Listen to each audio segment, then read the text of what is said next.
Assalamualaikum warahmatullahi wabarakatuh. Bertemu lagi di mata pelajaran IPS. Hari ini kita akan membahas tentang interaksi sosial.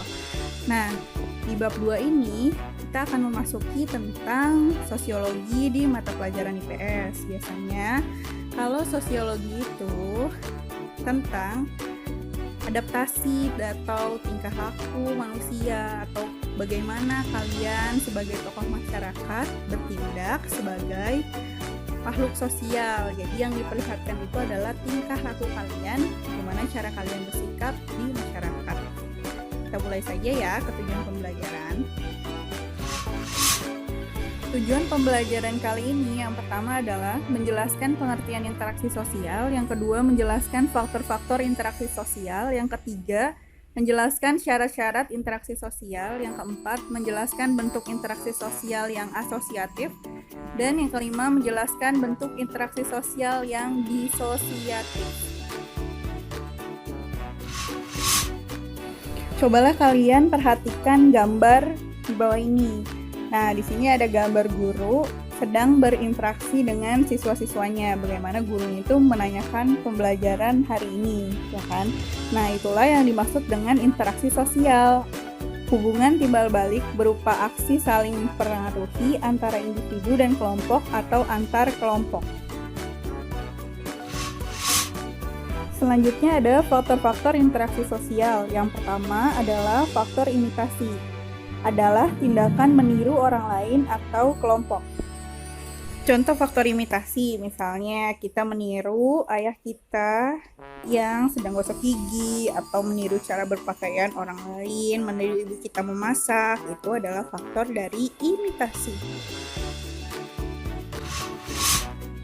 Yang kedua ada faktor sugesti, merupakan pengaruh yang dapat menggerakkan hati orang. Contohnya, kamu sakit, kamu akan ke dokter, ya kan? Tuh ada, lihat gambarnya, ada orang sedang konsultasi dengan dokter.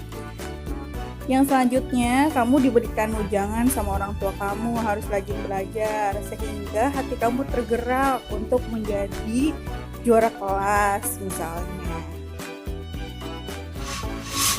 Ada faktor identifikasi, merupakan kecenderungan atau keinginan dalam diri seseorang untuk menjadi sama dengan orang lain. Contohnya, kamu mengidolakan Shah Rukh Khan sehingga kamu potong rambutnya mirip Shah Rukh Khan. Atau buat cewek-cewek pengen cantik kayak Barbie, ya kan? Atau bisa juga kamu mengidolakan grup band musik, pemain sepak bola, pembalap motor, dan sebagainya. Itu merupakan dari faktor identifikasi. Jadi kalian meniru seseorang atau ingin sama dengan orang lain. Selanjutnya ada faktor simpati, merupakan kemampuan untuk merasakan diri seolah-olah dalam keadaan orang lain atau ikut merasakan apa yang dilakukan, dialami, atau diderita oleh orang lain. Contohnya misalnya nih, ada teman kalian yang jatuh, pasti kalian refleks kan akan membantu teman kalian itu untuk berdiri lagi. Misalnya ada teman kalian yang menangis, pasti kalian akan bertanya kepada kalian, kenapa menangis, ada masalah apa, ya kan? Pasti kalian akan merasakan apa yang teman kalian alami. Itu namanya faktor simpati. Selanjutnya, menurut Surjono Sukanto berpendapat bahwa interaksi sosial tidak mungkin terjadi tanpa adanya dua syarat. Yang pertama, kontak sosial adalah hubungan antara satu orang atau lebih dengan orang lain melalui komunikasi dengan maksud dan tujuan masing-masing dalam kehidupan masyarakat. Yang B, komunikasi adalah proses penyampaian pesan dari satu pihak ke pihak lain. Hal yang terpenting dalam komunikasi adalah adanya kegiatan saling menafsirkan perilaku, pembicaraan, gerakan-gerakan fisik atau sikap, dan perasaan-perasaan yang disampaikan. Jadi ingat ya, interaksi sosial tidak mungkin terjadi tanpa adanya kontak sosial dan komunikasi. Kontaknya kalian misalnya berdua sama teman kalian ngobrol, itu termasuk dari interaksi, adanya timbal balik. Suatu tindakan manusia dikatakan sebagai interaksi sosial apabila memiliki ciri-ciri sebagai berikut. Yang pertama, jumlah pelakunya lebih dari seorang, biasanya 2 atau lebih. Yang kedua, berlangsung secara timbal balik, ya kan? Kamu nanya, temennya jawab. Itu timbal balik namanya. Yang ketiga, adanya komunikasi antar pelaku dengan menggunakan simbol-simbol yang disepakati. Yang keempat, adanya suatu tujuan tertentu. Bentuk-bentuk interaksi sosial. Yang pertama, proses-proses yang asosiatif. Proses ini terjadi apabila seseorang atau sekelompok orang melakukan interaksi sosial yang mengarah kepada kesatuan pandangan. Proses ini terjadi atas 3 bentuk. Yang pertama, kerjasama. Kerjasama adalah usaha bersama antara orang atau perseorangan, kelompok manusia untuk mencapai satu atau beberapa tujuan bersama. Berdasarkan bentuk pelaksanaannya, kerjasama memiliki 5 bentuk, yaitu kerukunan, mencakup gotong royong dan tolong-menolong. Bargaining, yaitu perjanjian atas pertukaran barang atau jasa antara 2 organisasi atau lebih. Bentuk kerjasama yang selanjutnya adalah kooptasi, yaitu proses penerimaan unsur-unsur baru dalam kepemimpinan dan pelaksanaan politik organisasi sebagai cara untuk menghindari keguncangan organisasi. Selanjutnya koalisi, yaitu kombinasi antara 2 organisasi atau lebih yang mempunyai tujuan bersama. Joint adventure, yaitu kerjasama dalam pengusahaan proyek tertentu. Contohnya gotong royong atau kerjasama nih, kalian berbondong-bondong untuk merapihkan kelas. Kerja bakti, itu joint adventure maksudnya. Kalau koalisi lebih ke partai-partai politik dalam penyelenggaraan kampanye misalnya. Yang kedua ada akomodasi, adalah cara untuk menyelesaikan pertentangan tanpa menghancurkan lawan.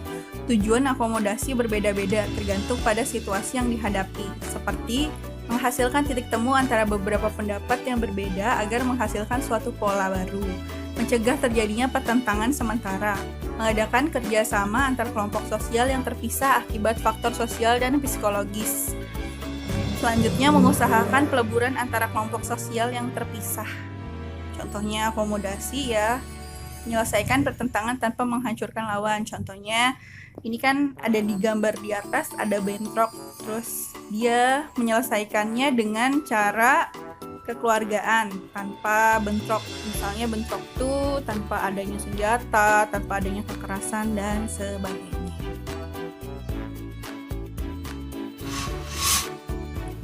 Akomodasi mempunyai beberapa bentuk, yaitu sebagai berikut. Yang pertama ada koersi, kompromi, arbitrase, mediasi, konsilasi, toleransi, statement, dan adjudikasi. Yang ketiga ada asimilasi, adalah cara mengurangi perbedaan antar individu atau antar kelompok guna mencapai suatu kesepakatan berdasarkan kepentingan dan tujuan bersama. Faktornya yang mempermudah proses asimilasi adalah toleransi, kesempatan yang seimbang dalam ekonomi, menghargai orang asing dan kebudayaan, persamaan unsur kebudayaan, perkawinan campuran, adanya musuh bersama dari luar. Asimilasi itu contohnya biasanya pertukaran budaya, misalnya Indonesia sama Eropa, itu bentuk-bentuk dari asimilasi. Proses-proses yang disosiatif. Proses ini terjadi apabila seseorang atau sekelompok orang melakukan interaksi sosial yang mengarah kepada konflik dan menegangkan solidaritas kelompok.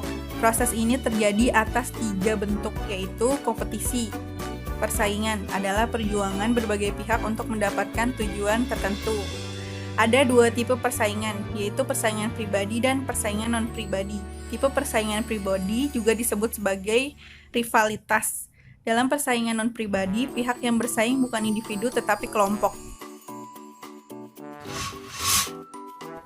Yang kedua ada kontravensi, adalah sikap mental yang tersembunyi terhadap orang lain atau terhadap unsur-unsur kebudayaan suatu golongan tertentu.